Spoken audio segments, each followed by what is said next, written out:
And everything my mother taught me and said to me, I just watched it come into play as I grew into gangbanging and kept messing up, doing everything, defiling her, just going against everything she teaching me, going out in these streets. Hey, man, everything she told me was right. And then on top of that, she always used to tell me, she said, you ain't ready yet because your soul ain't tired.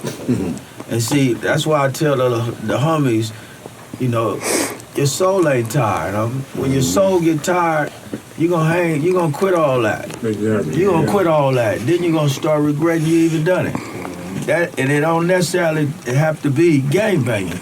If you just been doing women wrong in life as a black man, you're gonna get tired. A man, period, you're gonna get tired of that, and your soul gonna get tired, and you're gonna start treating them with respect and love.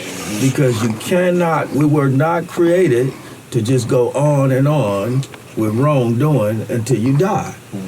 Because if God bless you, the older you're gonna get, your soul is not gonna be willing to do that wrong so much. Because we dealing with a God that's good. And the good is going to start coming at you. The convictions is going to start conquering you. And I respect, that's what happened to me in 80. I was in Soledad prison in 87, and they put me in a cell with border rat for mingling with family bloods. Wow. And then here comes Starlight from Insane and OG Frog from Insane. And they was like, say, homie, you know what cell you in? Lil Doc, right? I'm like, yeah. They like, okay, look, we're going to move you down here to the cell with the homie down here. He a rip. But, the homie in here, the blood, he familiar with a family nigga named Border Rat. We can get you up out of here, homie. Nigga heard about you, homie. You a real little homie and shit. I said, oh, man, you ain't moving me nowhere. Because from dealing with getting shot as a 16-year-old little kid and then growing out of that and getting older and getting shot again, by the time I made it to Soledad, I knew already that this was some bullshit I'm involved in on. I was like, we bullshitting. This is not no real deal Holyfield mafioso structured stuff. It's not. It's something where, you think you surviving because you out on these streets with a gun. You think you really watching your back. Man, your homies will kill you, bro. You just made it in the house last night by the willing of God. For real. Right. It ain't that you watching and got a pistol and keep an eye and watching, think you watching your back. Man, whenever God calls, you can get flipped at any day, at any time, bro. And you've been getting spared by the grace of God. And that's all that's happening to me and everybody else that's gangbanging.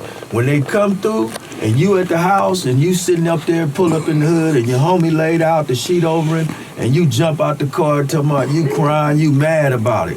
When you ride away, you're going to have the same feeling everybody else that's going to have that been there. And you're going to say, damn, I would have been right there. Yeah. But I stayed at home. Watched that little movie with moms. For real. Thank you, Lord. Watching over me, huh? Because, see, that's what he be doing. Watching over a lot of us.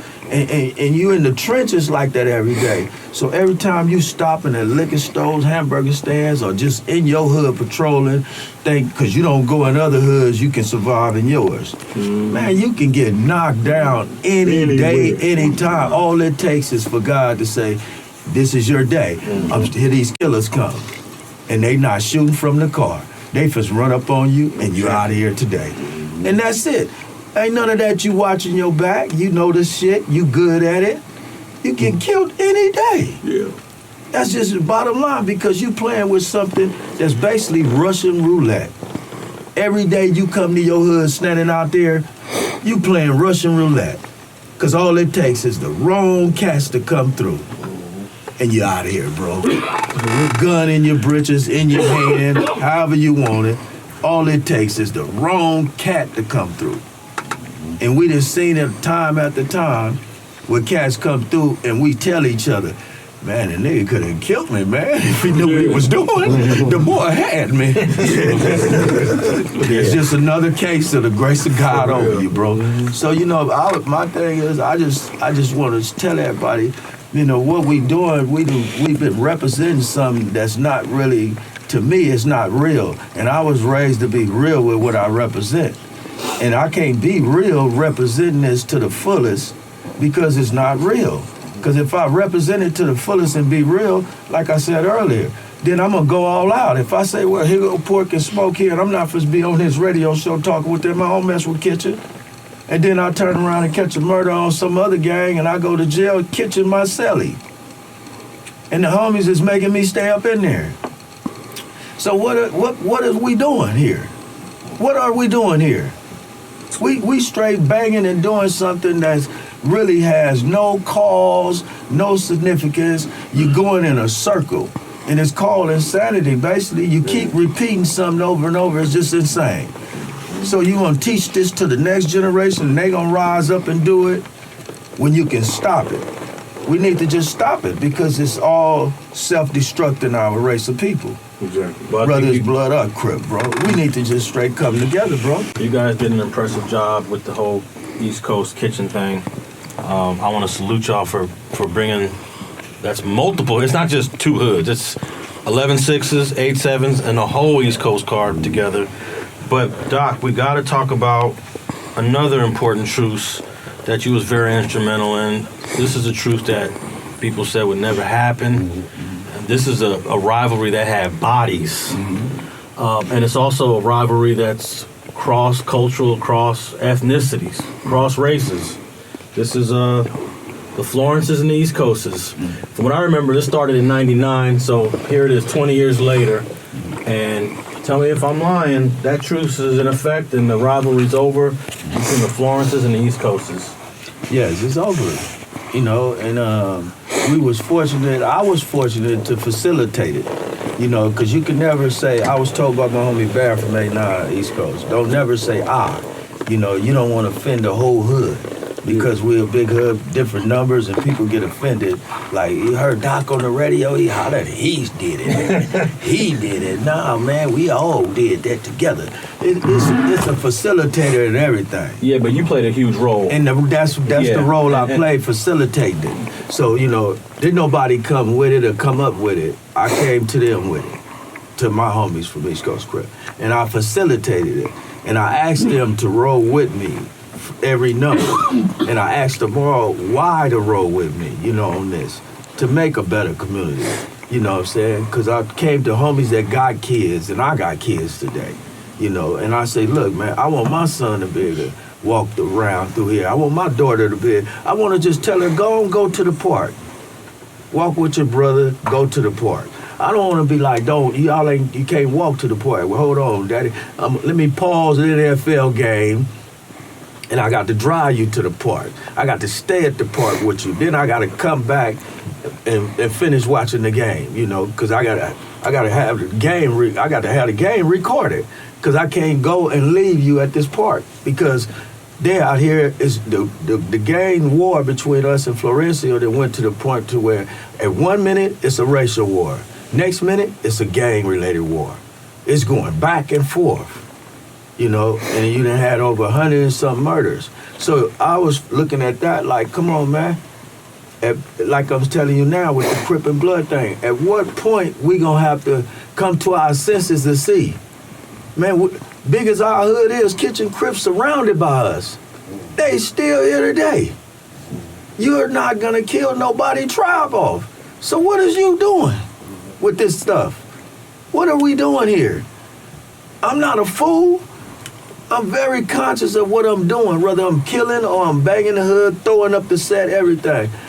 I have people run up on me on the streets and they say, where you from, homie? And I see they got the burn and everything. And I'm a Christian, and the Holy Spirit tell me, don't say East Coast Crip. Because he going to bust on you and kill you, and then you're going to die and go to hell for banging that stuff. Just tell him you don't even mess around right now. Just say you don't even mess around, man. Man, I'm with my kids or whatever. Bro, don't even say nothing. Just get in your car and tell him, man, wave your hand at him. Yeah. And I just wave my hand off and like, man, go, man. You gonna do what you gonna do, you gonna do it. That don't make you no buster. No, that ain't my point. My point is, I'm on a spiritual level with it. Like, you know, I don't want to die throwing up no East Coast Crip at you. I'm not supposed to let you catch me slipping and then got your gun on me. You gonna kill me, I'm gonna die with honor. Yeah. Pull the trigger, do what you do. But I'm not supposed to be like, nigga, I'm from East Coast Crip, and you kill me. See, I'm on a spiritual level like that with it. That's just me. But for us, with us in Florencio, I'm saying, I asked the homies to let's come together on this to make the community better. And then at the same time, I was telling them I want to go to the Kitchen Crips next and the Broadways, because the F-13s was like, let's do this now while we can. And we had just had a murder where they killed our homie X-Ray from First Street East Coast. And then we went back and was killing them, and we still put this together. And like I tell the homies, if God is with you, who can be against you? Because this was the work of God. So we have to give him the praises, because I couldn't facilitate nothing myself. This was God working through me and every other one of my homies and every one of the F-13s. Whether they was against it or not, whether they hate it still today or not. They're on a standstill not to kill one another because of the work of God working through everybody that facilitated this here. Because you gotta understand, I'm one of the main damn near East Coast Crips that's f***ed up, you know? And here it is, this come on my plate. So, you know, when JP, that was my coworker in my building, she a BPS blood girl. And she told me that, you know, one of the essays from prison that some Mexican Mafia wanted to holler at me about trucing with us, the East Coast Crips. And I told her, oh, well, you know, she was like, you know, I want to give him your number. And, you know, I was like, hold on, because, you know, all right, you know, you got my number, give it to him. Because my thing was like, you know, give it to him. I'm not supposed to holler at him, shit. You know. So then she ended up giving him the number. And he ended up calling, you know, and then we ended up talking, you know what I'm saying, from there.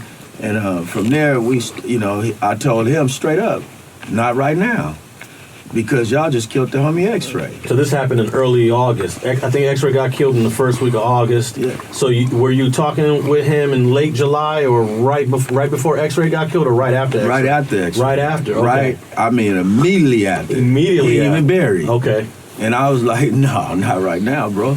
I was like, I wouldn't even go over there and open my mouth trying to tell them that's true. Yeah. So, you know, because they looking up to me, and I'm not going to lose my rep trying to do it at this point in time.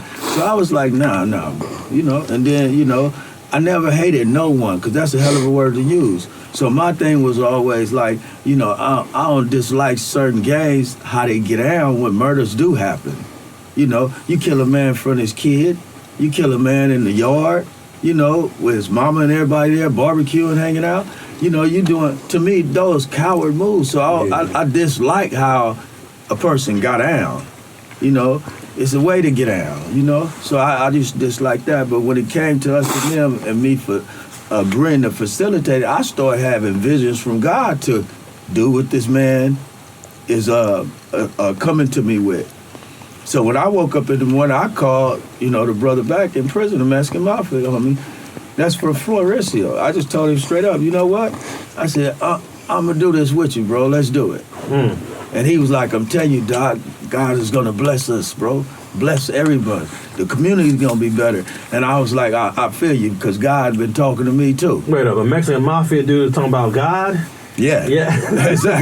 Exactly. Because like the brother say, James, I didn't want to mention God to him, but I was like, never be ashamed of God, you know, because he'll be ashamed of you on Judgment Day. So I always address God, you know, to my own homies, and they'll tell you, every East Coast Crip that know me, from day one, I come out my house and they right there on the block gangbanging. I'm getting in the car with moms. We heading off for church. And I catch you and see you giggling and everything, I come right back out of service, get out them dress shoes and slacks, and get in your ass. And let you know, don't get it twisted, because I'm representing Jesus Christ. You already know, I'm the killer over here, not you. Stay in your place, let me do the Lord, you know, before I do your ass. And that's how we got down. Damn. But same with the Florencios, I told him, you know, I said, man, God is talking to me, brother, to do it, let's go. And I just started getting at homies, and the main homies that had a problem with it was the First Street East Coast, because they just lost X-Ray. So they was like, hold on, Doc, though, you know? And I'm like, I said, I know how y'all feel, bro, but look, you know, this is me talking to you. I'm with you. I'm one of the main ones with you. I'm saying, do this for me. Work with me on that. I ain't never asked nobody from the hood to work with me on nothing because I ain't never tried the piece. So I'm asking y'all to piece with me because it's bigger than just me asking you. And, you know, come on, stand with me on this, and I'm telling you, it's going to work out for the better. Don't think I don't care about X-Ray just like you. You feel me? And let's just do this with me. And my homies from First Street was like, all right, cuz, we with you. We love you, cuz. We all respected how I came, and we took that, and I went back to him after going to every other number that said, do your thing then, homie. We with you, cuz. You see something in it, fuck it, cuz. We love you, cuz. Do your thing. And I went to them, and we all came together, had a meeting. We had a few disagreements, like, but I can't do it. I'm telling you, man, you know. So those people we weeded out, you know, and got things settled. You know, we got their understanding, like majority rule though, homie. And I went back to him and said, we're ready, homie. I told him we ready. And he was like, okay, let me get mine together. And when he got his together, we met inside Chuco's for the first time.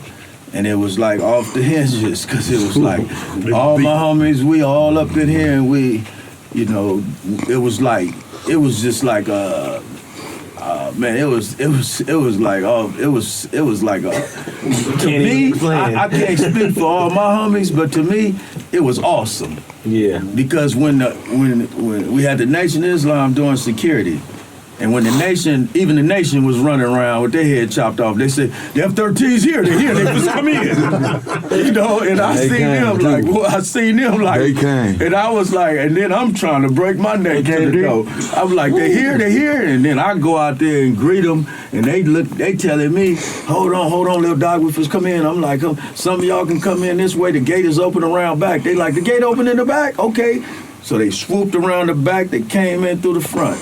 And when they started walking in, all my homies seen them coming in, and I was just like, to me, that was like, that inspired me right there. Like, now I see my purpose in life, because I done pulled off this, not me pulling this off. I said, this got to be the work of God. I said, because look at these essays coming in here. I said, look at us standing in here waiting on them. I said, ain't nobody in here pulling out a gun or being disrespectful. And then the Holy Spirit just started speaking through me like, hurry up and say this, hurry up and say this, hurry up and get everything together so you can get this done, get them out of here. Because the real facilitator was God through Jesus Christ working in me. That's how I looked at it and still look at it today. Because if it was for me to do, ain't nowhere in hell I would have put it off. And if it was for the homie up in the prison system, that's from Florencio, ain't nowhere in hell he would have put it off himself too. Because he said the same thing I said. He said, God is telling me to do this, brother. That's deep. Yeah. Smoke? Yeah, that was deep, man. You see, and the thing about it, me, Porky, and a couple more kitchens, we was there too. And when I walked up in, I said, man, I seen all these essays, man. And I said, I hope there's a whole bunch, enough coaches up there. And I looked at there was a lot of coaches up in there. A lot of coaches started coming. Yeah, they started coming it was too. deep. And so the essays was like, you know, everybody was introducing themselves. Mm-hmm. You know, then we were still in the room with them. You know, and we said we from kitchen. They said, well, we want to have this meeting with just the coaches. I said, man, no problem, man. Let me go on outside, bro. You know, I said, because they said it's between us and the coaches. You know, I say, I respect that, bro. And matter of fact, I won't get up out of here anyway, because if it go all bad, I'm gonna be outside. I said, Parker, well, let's go outside, man. They want us outside. We gonna go outside, man. It was lined up. It was what we did see though. It was coaches all over here, F-13s all over here, just facing each other, and they had it on the sides. It was a lot. It was a lot of coaches and a lot of F-13s. First thing I said to everybody was, you know, God said, I told my side, I said, I turned to all my homies. I said, I thank y'all for coming out for me. I appreciate it. I thank y'all for supporting me with this. And then I turned to the Florencio and told them, I thank y'all for coming out and being willing to do this and being supportive of this too. Was homeboy on the phone too? On FaceTime. Yeah, the homie was on the phone from prison that and I just asked everybody, I said, before we even begin, you know, let's shake hands. and everybody can introduce themselves. So we all just start walking around. What's up, homeboy? Money? Everybody just shaking hands, and I'm watching it, and I'm just sitting there watching it, all that. And then when everybody starts speaking back and forth to one another, that's when I realized it seemed like I said, yeah, God is really behind this, because I seen the tension in people from their side and the tension from our side, the hatred. The people that want to just get it cracking right in here and say, I ain't with it, let's go right in here, let's get this back going. Then I start seeing younger little homies days later, they want to keep it going. Because to the youngsters, they're saying, oh man, other little youngsters that know them, they text them and say to them on phones, oh, y'all turned down, y'all out there trucing with Kitchen. What's up with the coasters? What's up with the Kitchens? Y'all trucing with coasters. And then the little youngsters running around the hood, they saying, oh, well, damn, it used to be on the cracking, man. I used to write East Coast on the wall, offend them. Or we write Kitchen and offend them, and then they coming through and we going back. Now the hood is bored because they want to keep the killing going. So that's when you have the haters, really. I call them, from doing this type of work, I call them protesters. Wow. They just want to protest the work God got us doing. That's a way to marginalize the youngsters that ain't on board. Call them protesters. Yeah, especially those that's already in jail that probably don't know when they gonna get out. And they just trying to get somebody up there with y'all. Ain't nobody trying to get up in there, man. We trying to keep brothers from going up in there. We trying to stop that cycle, man. Gangster Chronicles, we gon' tell you how it goes. If I lie, my nose will grow like Pinocchio. We gon' tell you the truth and nothing but the truth. Gangster Chronicles, this is not your average show.